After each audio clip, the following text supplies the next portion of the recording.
नताशा जी। राधे राधे महाराज जी।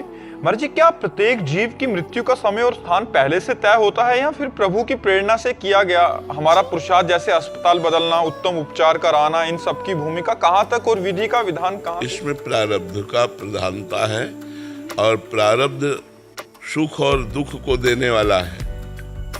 प्रारब्ध हमें सुख का विधान रचता है और दुख का विधान रचता है, लेकिन हम नवीन कर्म भी कर सकते हैं।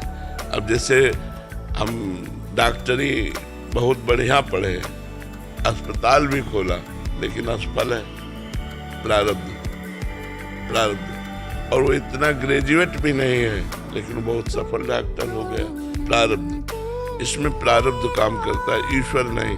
प्रारब्ध, ईश्वर काम करता है। तुम्हारे जीवन में संत का समागम हो गया, तुम भगवत धाम आ गए, तुम तीर्थों का अवगाहन करने लगे, शास्त्रों का स्वाध्याय करने लगे, धर्म से चलने लगे, भगवान नाम जप करने लगे। परोपकार ये ईश्वर की प्रेरणा से होता है। जो संकल्प करके होता है वो नवीन कर्म होता है।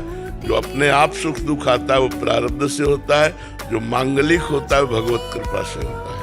तो इसलिए हमें चाहिए कि हमारे ऊपर भगवत कृपा ऐसा अनुभव करें और खूब नाम जप करें, और जो कर्तव्य कर्म है उसमें पाप न होने पावे, यही भगवान की पूजा है। महाराज जी, जैसे आपके श्रीमुख से सुना था, माता जी, श्री की माता जी का देहांत हुआ था, उनके ऊपर रजवानी का लेप, कानों के पास राधा नाम हमने लगा दिया था श्री जी की कृपा से। तो आगे की यात्रा, जैसे वो बेहोश हैं पर राधा नाम गूंज रहा है और उनके शरीर में वृंदावन की रज लगी, तो रज और राधा नाम के प्रभाव से उनकी उन्नति होगी, उनकी सदगति होगी इसमें। और शरीर छूटने के बाद कोई महत्व नहीं है। हंस उड़ गया, आप पिंजड़े की पूजा करो, चाहे पिंजड़े को फेंक दो, क्या फर्क पड़ता है उसमें। हाँ, अंतिम समय कुछ ऐसा संयोग बन जाए कि हमारे शरीर छूटने का है, भगवान का नाम कीर्तन, गीता भागवत के शब्द कानों में पड़ जाए, चरणामृत पिला दिया जाए, भगवान की धामों की रज लगा दी जाए, तो उसका मंगल हो जाएगा, उसका मंगल।